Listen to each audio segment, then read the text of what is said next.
Next हमारे पास topic है pancreas. Pancreas में सबसे पहले हम लोग देख लेते हैं एक्यूट पेंक्रियाटाइटिस। पेंक्रियाटाइटिस मतलब इन्फ्लेमेशन या इन्फेक्शन ऑफ द पेंक्रियाज। ठीक है, एक्यूट इन्फ्लेमेशन है यहाँ पे हमारे पास पेंक्रियाज की। सबसे पहले हमने इसकी देख ली पैथोफिजियोलॉजी। पैथोफिजियोलॉजी में हमारे पास क्या क्या है, सबसे पहले ये होगी कैसे कि पेंक्रियाटिक जो हमारे पास वहाँ पे ब्लॉकेज हो जाएगी पेंक्रियाज के अंदर, जो पेंक्रियाटिक डक्ट है, जिसकी वजह से हमारे पास एंजाइम जो उसकी फ्लो की ब्लॉकेज हो जाएगी। एक बात याद रखनी है कि एंजाइम बन हमारे पास नॉर्मल रेट के ऊपर रहे हैं, लेकिन जो उसका फ्लो है वो ब्लॉक हो गया है। एज अ रिजल्ट हमारे पास पेंक्रियाटिक एंजाइम जैसे कि ट्रिप्सिनोजन है, अब वो हमारे पास जा ही नहीं रहा है इंटेस्टाइन के अंदर, तो उसकी वहीं पे उस डक्ट के अंदर ही पेंक्रियाज के अंदर ही ऑटो एक्टिवेशन हो जाती है ट्रिप्सिन के अंदर। नॉर्मली क्या होता था कि जो ट्रिप्सिन कन्वर्ट होता था, जो ट्रिप्सिनोजन था वो ट्रिप्सिन में हमारे पास कन्वर्ट होता था जो इंटेस्टाइनल ब्रश बॉर्डर्स थे उन वहाँ पर, मेनली किस एंजाइम के थ्रू, इंटेरोकाइनेज के एंजाइम के थ्रू। ये उल्टा हो गया है, trypsinogen is converted into trypsin. ठीक है, at the intestinal brush border के ऊपर with help of enterokinase enzyme. तो अब वहाँ पे हो नहीं रहा है, लेकिन क्योंकि ऑब्स्ट्रक्शन हो गई तो इसकी ऑटो एक्टिवेशन हो गई है। उसके अलावा फर्दर एक्टिविटी ट्रिप्सिन जो है हमारे पास दूसरे बहुत से पेंक्रियाटिक एंजाइम्स जो हैं उनको भी एक्टिव करवा देते हैं, जैसे कि लाइपेज को, एलास्टेज, काइमोट्रिप्सिन को जो है वो भी करवा देते हैं एक्टिवेट। अब ये सारे एंजाइम मिलकर पेंक्रियाज की ऑटो डाइजेशन जो है वो स्टार्ट करवा देते हैं। ठीक है, और वहाँ पे हमारे पास क्या होती है, लिक्विफेक्शन, हेमरेजिक नेक्रोसिस हो जाती है, और जो पेरी पेंक्रियाटिक रीजन है वहाँ पे फैट नेक्रोसिस हो जाएगी, और ये सारा जो मिलकर क्या करवाता है, एक्यूट पेंक्रियाटाइटिस करवा देता है।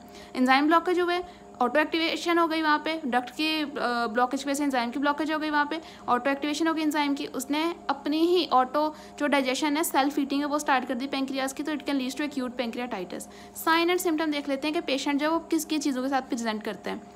सबसे पहले हमारे पास क्या होता है कि एपिगैस्ट्रिक पेन जो रेडिएट करेगी टुवर्ड्स बैक।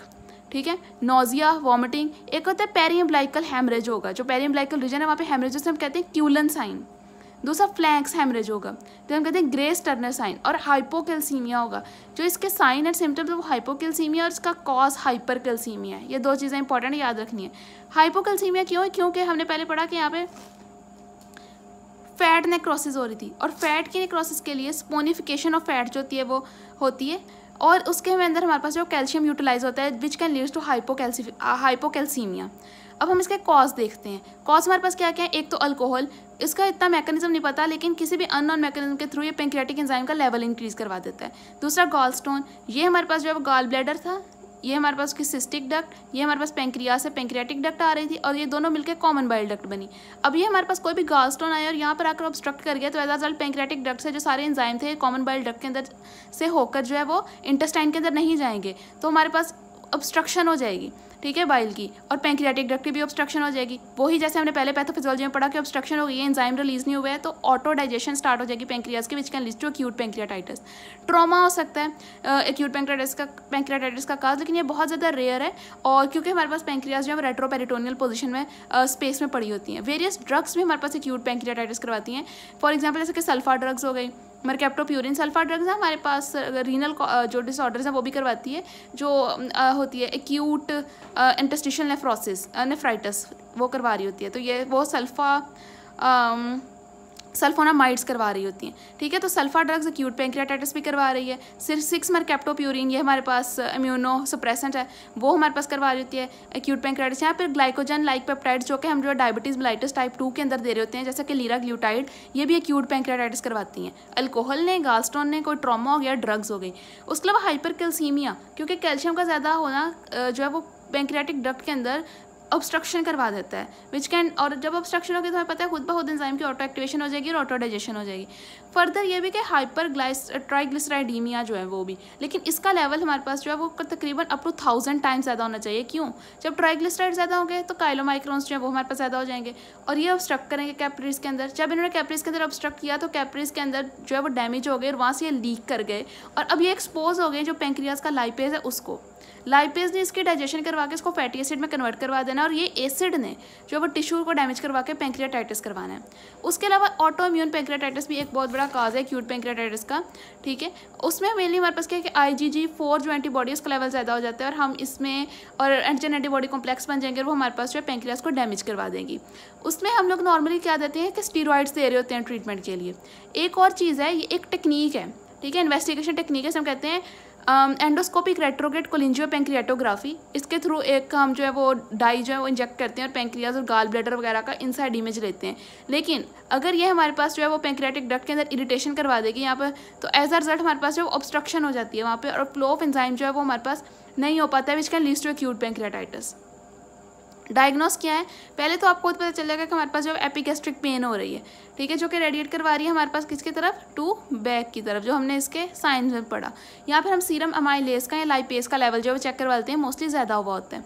उसके अलावा अगर तो गाल स्टोन काज है एक्यूट पेंक्रियाटाइटिस के, तो हम जो है वो जो लीवर के जो फंक्शनिंग टेस्ट हैं या वो हम करवा लेते हैं, जिसमें ALT ST वो देख लेंगे, राइज हुआ होगा, ठीक है, क्लीन फॉस्फेट का लेवल चेक करवा लेंगे, कॉन्जुगेटेड ब्लू रूबिन चेक करवा लेंगे। बाकी हमने देख लेना है CT करवा के, अल्ट्रासाउंड करवा के, और ये हमें ये भी बता देगा कि वहाँ पे कोई एडिमा या नेक्रोसिस हुई है या नहीं। ट्रीटमेंट क्या है हमारे पास, मोस्टली सपोर्टिव होता है। पहले तो हमने कोई फूड या फ्लूइड नहीं देना ताकि पेंक्रियाज को जो है रेस्ट मिल सके। IV हमने फ्लूइड देना है क्योंकि मतलब डाइजेस्टिव सिस्टम को रेस्ट मिल सके, ओरली नहीं देना, IV हमने फ्लूइड देना है थ्रू, ठीक है।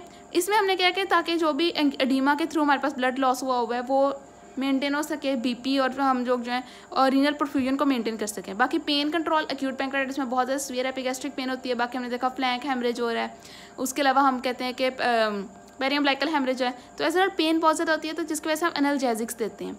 अब हम इसके देख लेते हैं, ये हो गए सारे इसके डायग्नोसिस और ट्रीटमेंट। इससे पहले हमने साइंस पढ़े थे, इसके पैथोफिजियोलॉजी देखी थी और कॉजेज देखे थे। अब हम देख लेते हैं इसकी कॉम्प्लिकेशन। पेंक्रियाटाइटिस हमारे पास DIC करवाता है, डिसएमिनेटेड इंट्रावास्कुलर कोगुलेशन। उसके अलावा ARDS करवाता है, एक्यूट रेस्पिरेटरी डिस्ट्रेस सिंड्रोम, से हम रेस्पो वाले चैप्टर में जो है देखेंगे। उसके अलावा एक और कंडीशन हम कहते हैं SIRS, ठीक है, एक स्पेसिफिक टाइप ऑफ सिंड्रोम है जो कि बहुत ज़्यादा सीवियर है, एक्यूट पेंक्रियाटाइटिस ये भी करवाता है। इसका नाम क्या है, severe inflammatory response syndrome. As a result responses क्या क्या आते हैं हमारे पास, टेम्परेचर जो है या तो बहुत 38 डिग्री से ज़्यादा हो जाएगा या 36 डिग्री से कम हो जाएगा। WBCs का भी लेवल बहुत ज़्यादा हो जाएगा क्योंकि इसमें इन्फ्लेमेशन हुई है, तो WBCs का लेवल ज़्यादा हो जाएगा। 12,000 से ज़्यादा हो जाएगा। हार्ट रेट जो है वो हमारे पास 90 BPM से ज़्यादा हो जाएगा। Respiratory rate 20 breath per minute से ज़्यादा हो जाएगा। उसके अलावा ये हमारे पास क्या करवाती है, एक्यूट पेंक्रियाटाइटिस सूडोसिस्ट भी करवाती है। अब इसे सूडो का नाम क्यों दिया, ठीक है, क्योंकि इसमें कोई एपिथेलियम नहीं है, जो सिर्फ फाइब्रोटिक टिश्यूज़ हैं उन्होंने सराउंड किया पेंक्रियाटिक एंजाइम को, और जो वहाँ पे हमारे पास लिक्विफेक्शन नेक्रोसिस हुई है उसको एक फाइब्रोटिक जो टिश्यूज़ है उसने सराउंड किया हुआ है, नो ट्रू एपिथेलियम। दूसरी चीज़ ये कि ये जो सिस्ट है ना, ये आउटसाइड पेंक्रियाज लाइक करवा रही है, जो हमारे पास लेसर सैक है एब्डोमेन का वहाँ पर, और 4 वीक्स के अंदर से रिक्वायर होते हैं मैच्योर होने के लिए। और ये सिस्ट जो है हमारे पास, इसको हम ड्रेनेज करवाते हैं, अगर रप्चर कर गई तो as a result can lead to peritonitis, ठीक है, इन्फेक्शन वगैरह हो जाएगी, ठीक है। अगर ये सिस्ट रप्चर कर गई, पेरिटोनाइटिस हो गई, इन्फेक्शन हो गई, तो अब्सेस फॉर्मेशन हो जाएगी, ठीक है। अब्सेस में मेनली हमारे पास क्या होता है कि जो इंटेस्टाइनल बैक्टीरिया हैं जैसे इकोलाई, सूडोमोनास, क्लेब्सिला, ये अब्सेस बना देते हैं, और विच कैन लीड टू हमारे पास पेशेंट जो है प्रेजेंट करेगा फीवर, मलेज, और उसके अलावा जो इन कंडीशंस के साथ, ठीक है। This all about acute pancreatitis, ठीक है। अब हम नेक्स्ट जो है वो क्रॉनिक पेंक्रियाटाइटिस देखते हैं।